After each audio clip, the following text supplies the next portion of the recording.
신명기 좀 보겠습니다. 이제 선지자에 관한 말씀이죠. 18장 15절. 좀 다시 한번 읽어보겠습니다. 18장 15절. 내 하나님 여호와께서 너희 중 내 형제 중에서 나와 같은 선지자 하나를 너를 위하여 일으키시리니 너희는 그를 들을지니라. 이것이 곧 내가 총회의 날에 호렙산에서 너희 하나님 여호와께 구한 것이라. 곧 내가 말하기를 나로 다시는 나의 하나님 여호와의 음성을 듣지 않게 하시고 다시는 이 큰 불을 보지 않게 하소서. 두렵건대 내가 죽을까 하나이다 하매 여호와께서 내게 이르시되 그들의 말이 옳도다.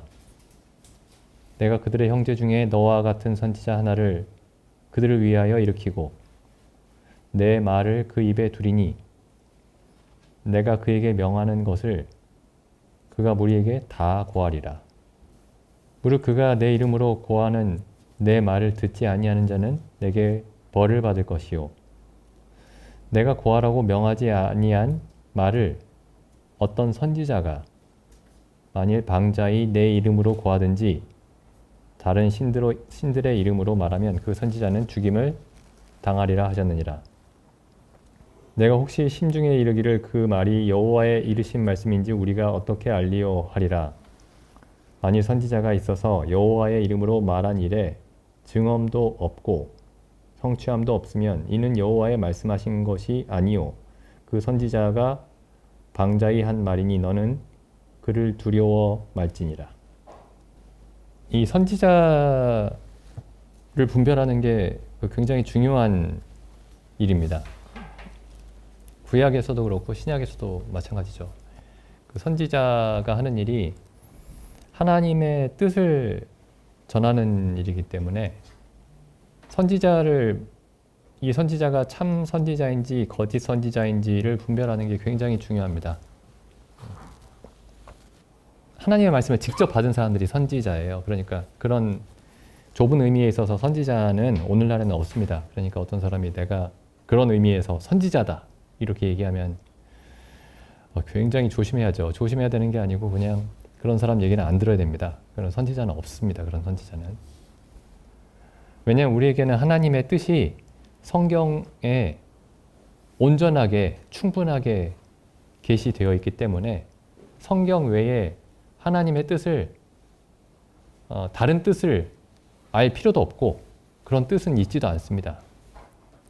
그래서 그런 의미에서 이제 선지자는 없어요. 어떤 사람이 내가 꿈을 꿨다, 뭐 하나님의 음성을 들었다, 뭐 이렇게 얘기하면은 귀담아 들으면 안 되죠.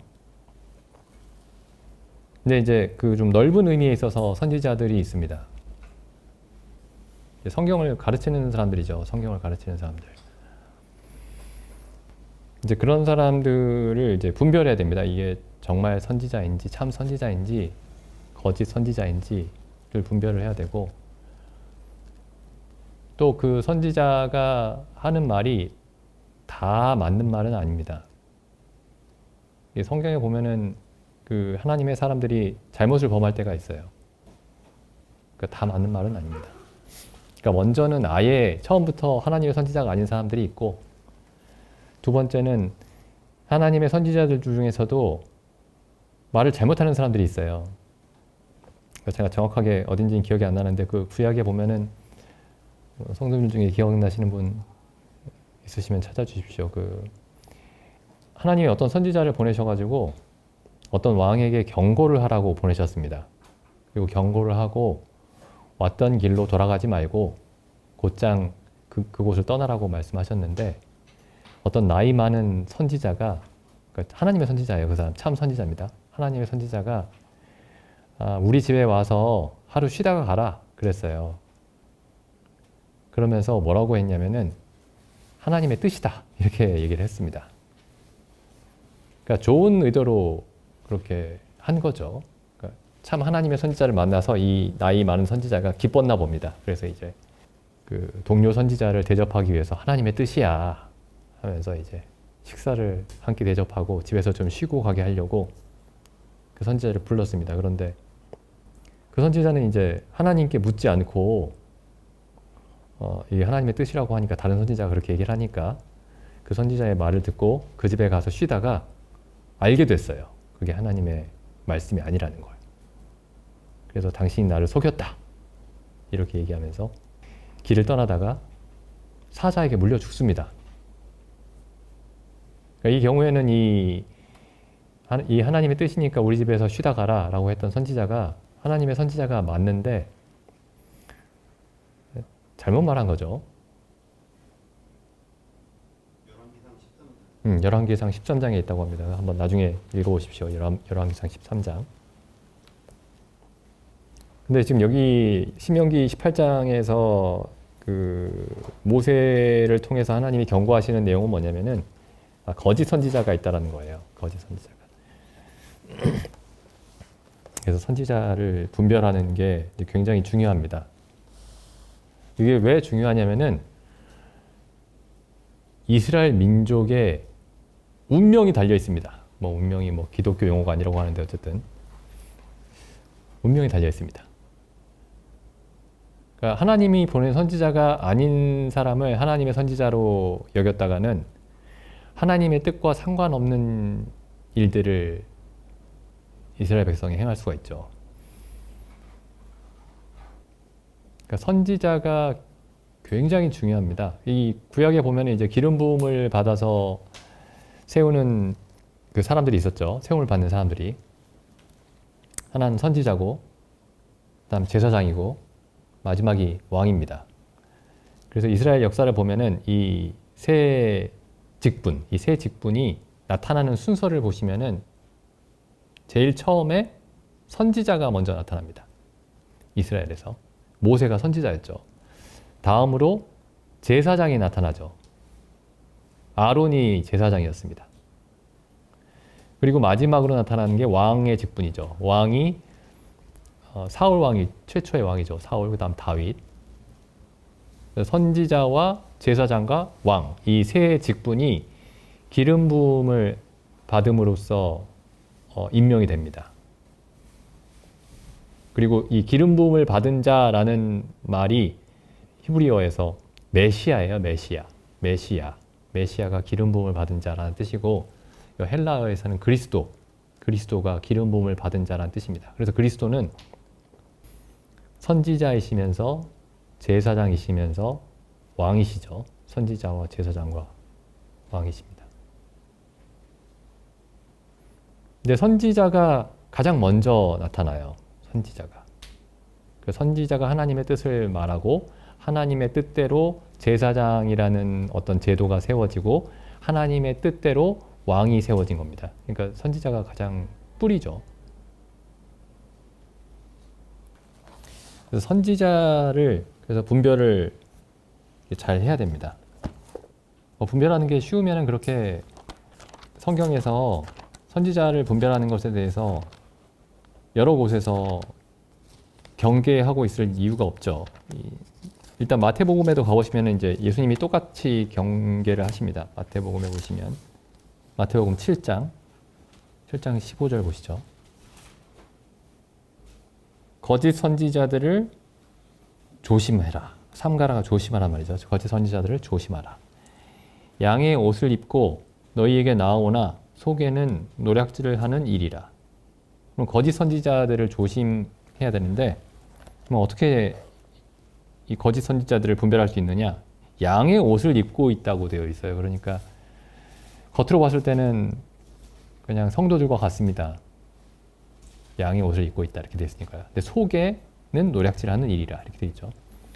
그럼 어떻게 이들을 분별을 하느냐 하면 16절에 그의 열매로 그들을 알지니 가시나무에서 포도를 또는 엉겅퀴에서 무화과를 따겠느냐. 이와 같이 좋은 나무마다 아름다운 열매를 맺고 못된 나무가 나쁜 열매를 맺나니 좋은 나무가 나쁜 열매를 맺을 수 없고 못된 나무가 아름다운 열매를 맺을 수 없느니라. 아름다운 열매를 맺지 아니하는 나무마다 찍혀 불에 던지우느니라. 이러므로 그의 열매로 그들을 알리라. 그래서 열매를 통해서 알 수 있다 이렇게 말씀하셨죠. 그럼 여기서 열매가 뭐냐라고 했을 때 열매가 뭘까요? 이 사람이 하라는 대로 했더니 사업이 다 잘 되고 그러면 이 선지자의 열매일까요? 예수님을 믿으라고 해서 예수님을 믿었더니 재산을 다 뺏기고 가족들이 감옥에 갇히고 나는 매를 맞고 그런 기준으로 하면 예수님이 선지자가 아니죠. 그러니까 여기서 열매라는 게 뭘까 이렇게 생각을 해보면은 성경에 열매가 있죠. 열매라는 말이 분명히 있습니다. 그래서 갈라디아서에 보면 성령의 열매가 있죠. 성령의 열매. 가볼까요? 그 성령의 열매를. 갈라디아서 5장 22절입니다. 오직 성령의 열매는 사랑과 희락과 화평과 오래 참음과 자비와 양선과 충성과 온유와 절제니. 이게 성령의 열매입니다. 성령의 열매로서 참 선지자와 거짓 선지자를 구별을 하는 거죠.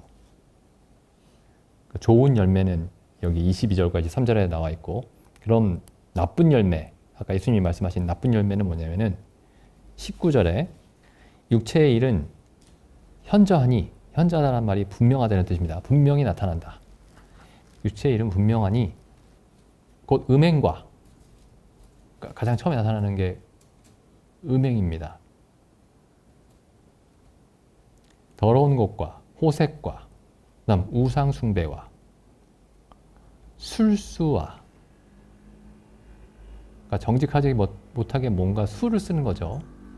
술수와 그다음에 원수를 맺는 것과 분쟁과 시기와 분냄과 당짓는 것과 불리함과 이단과 투기, 질투죠. 투기와 술 취함과 방탕함과 또 이와 같은 것들이라. 이런 것들이 거짓 선지자를 분별할 수 있는 기준입니다.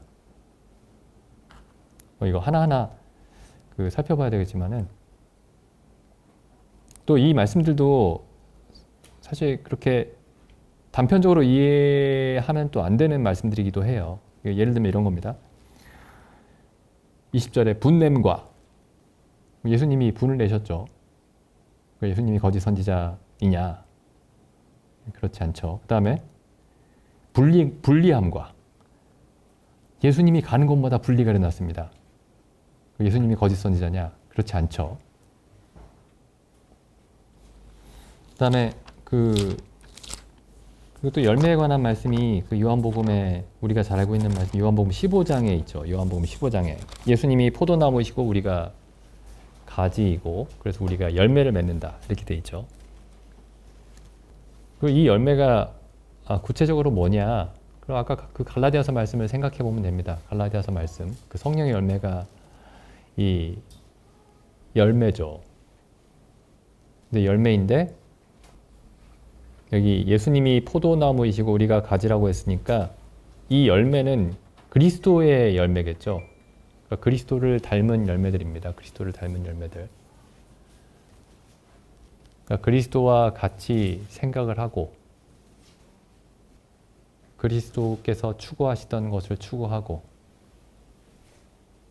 이 땅의 삶에서 그리스도께서 즐거워하는 것을 우리도 즐거워하고, 그리스도께서 다른 사람들을 불쌍히 여기신 것처럼 우리도 불쌍히 여기고, 그리스도께서 제자들의 약함을 이해하신 것처럼 우리도 이해하고.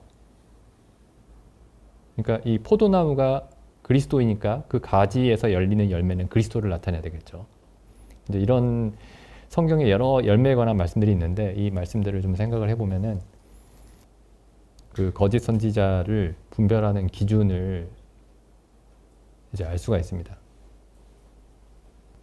근데 보통 사람들이 이제 여기 신약 성경에도 보시면은 사도 바울이 거짓 선지자들을 굉장히 많이 경계를 하고 있어요. 이 고린도 후서에 보시면은 11장 4절 보시죠. 만일 누가 가서 우리가 전파하지 아니한 다른 예수를 전파하거나, 그러니까 어떤 사람들이 고린도 교회에 가서 사도 바울이 전파하지 않았던 그 다른 예수를 전파를 했던 겁니다. 만일 누가 가서 우리의 전파하지 않은 다른 예수를 전파하거나 혹 너희가 받지 아니한 다른 성령을 받게 하거나 혹 너희가 받지 아니한 다른 복음을 받게 할 때에는 너희가 잘 용납하는구나.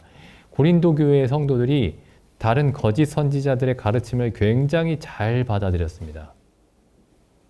이게 좀 신기한 일이에요. 사도 바울이 직접 여기서 2년인가 3년인가 아마 수고했을 겁니다. 그리고 아볼로도 또 여기에서 또 가르치고. 그런데 이 사람들이 다른 선지자, 거짓 선지자들을 분별하지 못했습니다. 그래서 다른 예수와 다른 성령과 다른 복음을 받아들이고 있었던 거죠. 13절에 보시면 저런 사람들은 거짓 사도요 괴휼의 역군이니 자기를 그리스도의 사도로 가장하는 자들이니라. 이것이 이상한 일이 아니라, 이거 전혀 이상한 일이 아니다.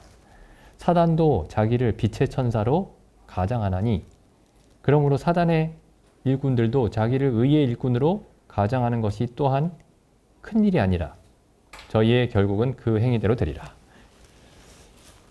그래서 이 거짓 선지자들을 왜 쉽게 받아들였나를 보면은 이 고린도전서 2장에 보면 그 추측을 할 수 있어요. 고린도전서 1장을 보시죠. 1장 18절. 이 고린도 교회의 그 성도들이 무엇에 뭔가에 끌린 겁니다. 근데 그 끌린 게 뭐냐? 거짓 선지자들에게 있어서 있는 무언가에 끌렸는데 그 끌린 게 뭐냐를 여기 알 수 있는데 1장 18절 보시면 십자가의 도가 멸망하는 자들에게는 미련한 것이요 구원을 얻는 우리에게는 하나님의 능력이라. 기록된 바 내가 지혜 있는 자들의 지혜를 멸하고 총명한 자들의 총명을 폐하리라 하였으니 지혜 있는 자가 어디 있느뇨? 선비가 어디 있느뇨? 이 세대의 변사가 어디 있느뇨? 하나님께서 이 세상의 지혜를 미련케 하신 것이 아니뇨? 하나님의 지혜에 있어서는 이 세상이 자기 지혜로 하나님을 알지 못하는 거로 하나님께서 전도에 미련한 것으로 믿는 자를 구원하시기를 기뻐하셨도다. 그래서 어떤 사람들이 굉장히 고차원적인 지혜와 지식을 말하는 것처럼 전했던 겁니다. 예수님을 전할 때에 혹은 복음을 전할 때에 그 그리스의 철학을 가지고 전했던 거예요. 이 당시에. 2장 1절에도 나와 있습니다. 2장 1절 보시죠. 형제들아 내가 너희에게 나아가 하나님의 증거를 전할 때에 말과 지혜의 아름다운 것으로 아니하였나니. 그럼 여기 지금 고린도 교회의 그 거짓 선지자들 혹은 빛의 천사를 가장한 그 사단의 역군들, 사단의 일꾼들이 무엇을 가지고 전했는지 알 수 있습니다. 말과 지혜의 아름다운 것으로 전했죠. 말과 지혜. 그러니까 말을 굉장히 잘하는 사람들. 2장 2절 보시죠. 내가 너희 중에서 예수 그리스도와 그의 십자가에 못 박히신 것 외에는 아무것도 알지 아니하기로 작정하였습니다. 또 여기서 뭘 알 수 있느냐면은 이 사람들이 전하는 얘기가 예수 그리스도와 예수 그리스도의 십자가, 이 예수 그리스도와 그의 십자가가 이 사람들이 전하는 메시지의 중심이 아니었던 겁니다. 그러니까 성경의 모든 메시지는, 하나님의 모든 말씀은, 복음은 예수 그리스도와 그의 십자가 혹은 예수 그리스도의 십자가로 전부 향하게 되어 있습니다. 예수 그리스도의 십자가가 무엇을 말하느냐? 먼저는 하나님의 거룩함에 대해서 말하고 있죠. 예수 그리스도의 십자가가. 왜냐하면 사람이 하나님 앞에 설 때에 하나님 앞에 도저히 설 수가 없다. 하나님 앞에 나아갈 수가 없다. 사람이 있는 모습 그대로 하나님께 나아갈 때 모든 사람은 하나님의 저주와 진노를 받게 된다.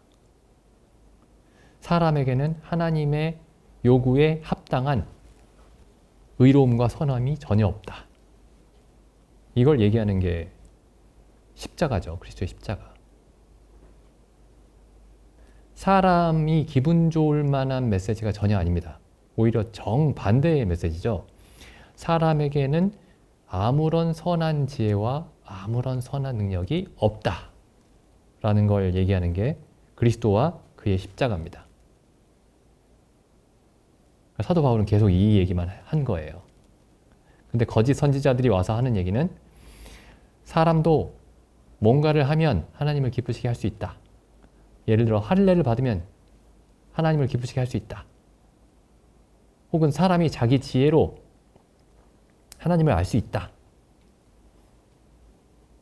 뭐 이렇게 가르쳤던 겁니다. 그 다음 보시죠. 3절. 내가 너희 가운데 거할 때에 약하며 두려워하며 심히 떨었노라. 이게 지금 거짓 선지자들과 정반대되는 모습이에요. 거짓 선지자들은 정반대로 행했다는 거죠. 그러니까 사람들이 어디에 보통 끌리느냐면은 뭔가 있어 보이는 이야기들 혹은 사람들을 조금이라도 기분 좋게 해주는 얘기들, 성경에서는 아첨이라고 얘기하죠. 아첨. 혹은 어떤 카리스마. 나중에 한번 그 유튜브 같은 데서 그 히틀러 있죠. 히틀러가 연설하는 거 한번 찾아보십시오. 뭐 독일어를 하지 못 알아들어도 그냥 그 모습만 봐도 무슨 말 하는지는 하나도 모르겠는데 전율이 막 흐릅니다. 히틀러가 연설하는 거 보면요. 그런데 이제 사람들이 이제 끌리는 겁니다. 근데 정작 예수님이 말씀하셨던 그 열매로서 그 나무를 알 수 있다라고 하는 그 기준에 대해서는 깊이 살펴보지 않는 거죠. 그냥 그 사람의 말에 끌리는 겁니다. 그 사람의 카리스마에 끌리거나 화려한 언변에 끌리거나 혹은 그 사람의 말의 내용이 우리를 기분 좋게 하거나 이제 그런 데 끌리는 거죠. 다시 마태복음 말씀 가보겠습니다. 그래서 마태복음 7장에 보시면 거짓 선지자들을 판별하는 것에 대해서 이제 말씀하신 겁니다. 여기 마태복음 7장 15절에.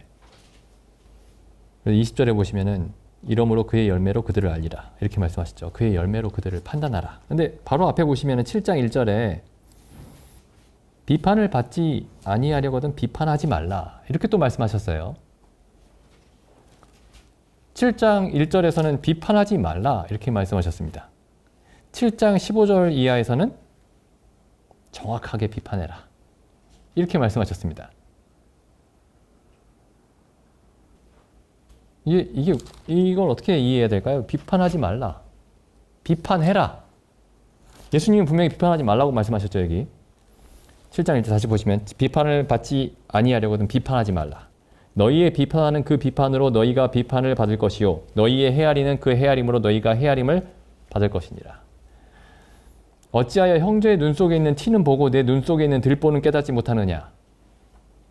분명히 비판하지 말라. 이렇게 말씀하셨죠, 예수님이. 근데 여기 고린도전서 말씀 다시 한번 가보시죠. 5장 3절 보시죠.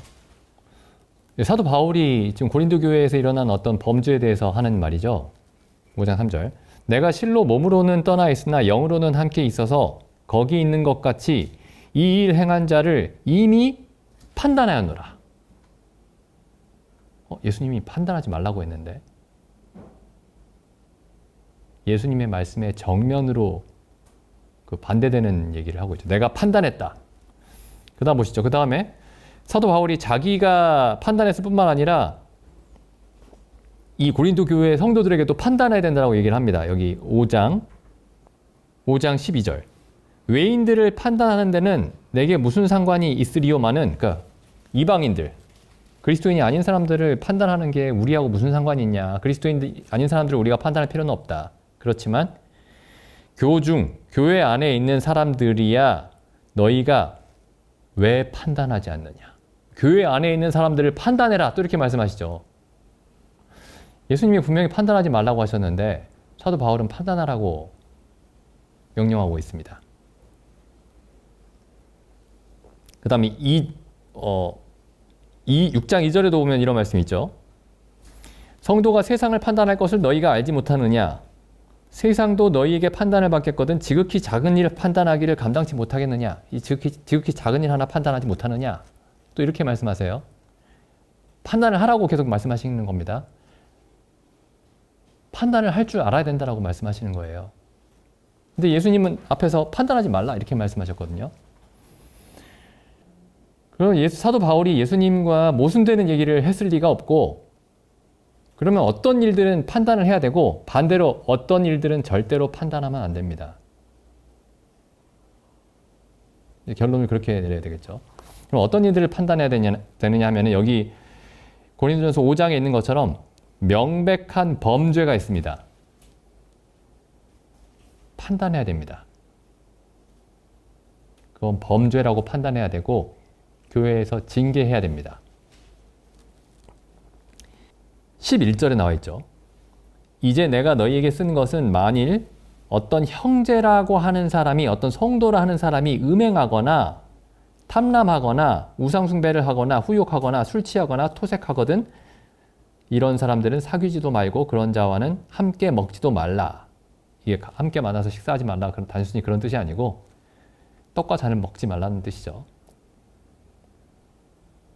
그래서 여기 명백한 범죄, 교회 안에서 명백하게 판단해야 되는 범죄들을 사도 바울이 언급하고 있습니다. 그리고 또 하나 분명하게 판단해야 되는 게 뭐냐면은 거짓 선지자들을 판단해야 됩니다. 선지자들을 판단해야 됩니다. 그 선지자들, 성경을 말하는 사람들이 그 말이 참 그리스도를 말하는가, 그 말이 참 하나님과 참 성령과 참 복음을 말하는가, 그걸 판단해야 됩니다. 그런데 그 외에 다른 것들은 마태복음 7장에 나와 있는 대로 이 기준을 적용을 해야 되겠죠. 비판을 받지 아니하려거든 비판하지 말라. 근데 잘 보면은 이게 잘못하면 우리가 판단해야 될 것들은 판단하지 않고 판단하지 않아야 될 것들은 판단할 수가 있습니다. 어떤 것들은 분명하게 날카롭게 판단해야 되는데 그런 것들은 그냥 덮어두고 넘어갈 수 있고, 어떤 부분들은 덮어두고 넘어가야 되는데 판단할 수도 있어요. 정반대로 할 수 있습니다. 그래서 우리가 이게 비판인지, 그러니까 성도들 간에 이제 이런 이 마태복음 7장에 대해서 항상 생각해야 될 것 같습니다. 이 마태복음 7장의 이 말씀을. 그러니까 어떤 성도들 중에 그러면 명백한 죄가 아니면은 조언도 하면 안 되느냐, 뭐 그런 뜻은 아니겠죠. 우리가 성경에 보면은 사랑과 선행을 서로 권고하라라는 말씀이 있죠. 히브리서 말씀 가보시면은 히브리서 10장 24절입니다. 서로 돌아보아 사랑과 선행을 격려하며. 그러니까 사랑과 선행을 격려해야 됩니다. 그러니까 그에 미치지 못하는 어떤 모습들을 보일 때는 권고를 해야 되겠죠. 근데 비판과는 다른 것 같습니다. 비판하는 것과는. 서로 돌아보아, 돌보는 거죠. 돌보는 겁니다. 돌보는 마음으로 사랑과 선행을 격려하는 겁니다. 누가 성경에서 가장, 예수님을 제외하고 누가 가장 그 사랑과 선행을 격려를 많이 했느냐? 가장 많이 한 사람이 성경에서는 사도 바울입니다. 그렇죠? 사도 바울의 서신서가 가장 많이 있죠. 그리고 사도 베드로도 격려를 많이 했죠. 사도 요한도 격려를 많이 했습니다. 근데 여기 이제 마태복음 7장에서 예수님이 내 눈 속에 있는 들보를 먼저 빼고 형제의 눈 속에 있는 티를 빼라 이렇게 말씀하셨죠. 내 눈 속에 있는 들보를 먼저 빼고 형제의 눈에 있는 티를 빼라. 사도 바울이 가장 선행을 격려를 많이 하고 또 가장 책망도 많이 했던 사람인데, 이 사람이 이제 이런 사람이었습니다. 여기 디모데, 잘 아시는 말씀이지만 디모데 전서에 보시면 디모데 전서 1장 15절입니다. 미쁘다 모든 사람이 받을 만한 이 말이여 그리스도 예수께서 죄인을 구원하시려고 세상에 임하셨다 하였도다. 죄인 중에 내가 괴순이라. 나보다 악했던 사람은 없다. 그리고 이 사람이 다른 성도들에게 권면을 합니다.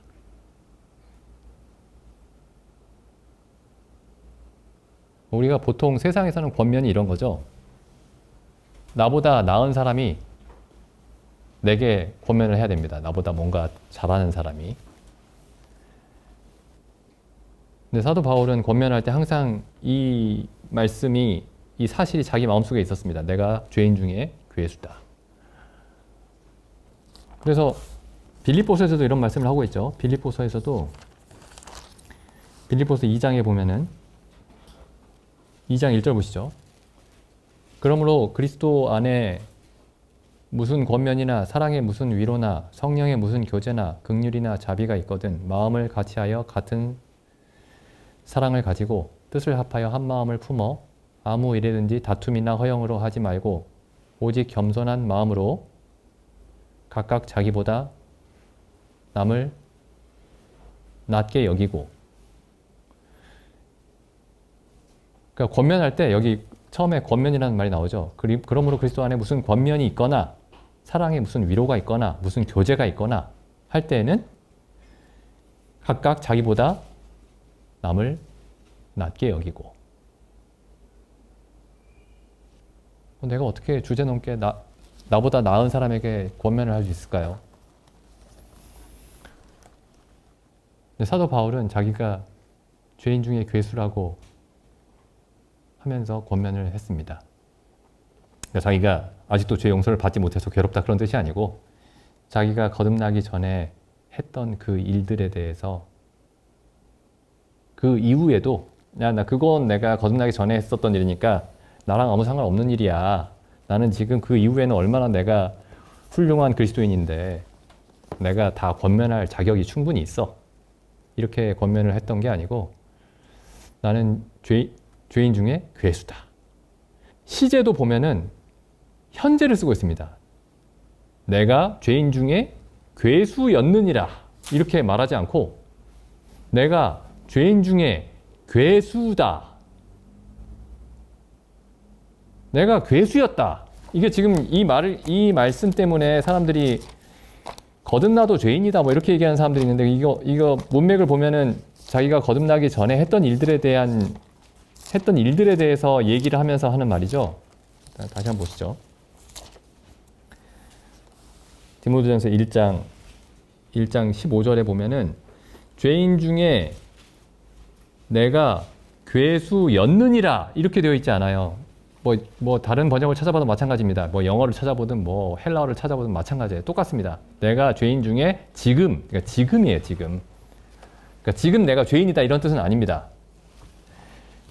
이게 지금 여기 13절에 보면은 내가 전에는 회방자요 핍박자요 포행자이었으나 도리어 긍휼을 입은 것은 내가 믿지 아니할 때에 알지 못하고 행하였음이라. 15절 이쁘다 모든 사람이 받을 만한 이 말이여 그리스도 예수께서 죄인을 구원하시려고 세상에 임하셨다 하였도다. 죄인 중에 내가 괴수니라.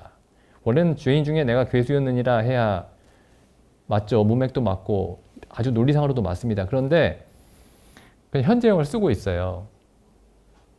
내가 거듭나기 전에 모르고 한 일이다. 바로 앞에 나오죠. 13절에 모르고 한 일이다.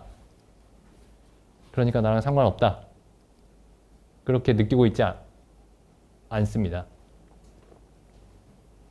그러니까 누구에게 사도 바울이 권면을 할지라도 항상 이런 마음으로 권면을 했던 거죠. 성도들 중에서도 권면할 때도 그럴 뿐만 아니라 복음을 믿지 않는 사람에게 복음을 전할 때도 똑같았습니다. 이 사도 바울은 자기를 능가할 죄인이 없다고 생각을 했던 거예요. 그러니까 사도 바울이 정말 못된 놈이었구나 이렇게 생각할 게 아니고 모두가 사실 이런 마음이어야 됩니다. 모두가. 나 한 사람을 위해서라도 나 한 사람을 구원하시기 위해서라도 예수님이 십자가에서 똑같은 고난을 받으셔야만 했습니다. 온 세상의 모든 죄인의 죄를 대신 담당하기 위해서 예수님이 그 큰 고난을 당하신 게 아니고 나 한 사람을 위해서라도 예수님은 똑같은 고난을 당하셔야만 했습니다. 저는 옛날에 그렇게 생각했어요. 예수님의 고난을 보면서 온 세상 사람의 고난을 다 모아서 받으시다 보니까 저렇게 큰 고난을 당하셨구나. 근데 사도 바울이 뭐라고 얘기하냐면은 고린도후서에 보면은 갈라디아서 이렇게 얘기하죠. 갈라디아서 2장 20절. 2장 20절에 이렇게 말하고 있지 않습니다. 2장 20절에 그 중간부터 읽어보면은 우리를 사랑하사 우리를 위하여 자기 몸을 버리신 하나님의 아들을 믿는 믿음 안에서 사는 것이라 이렇게 말하고 있지 않고 나를 사랑하사 나를 위하여 자기 몸을 버리셨다. 나 한 사람을 위해서라도 예수님은 동일한 저주와 진노를 받으셔야만 했던 겁니다. 우리가 그래서 복음을 전할 때에도 그 교회 안에서 성도 간의 교제를 할 때에도 마찬가지고 또 믿지 않는 사람에게 복음을 전할 때에도 뭐 우리는 얼마나 나았느냐, 우리는 나은 사람이었느냐 전혀 아니라는 거죠.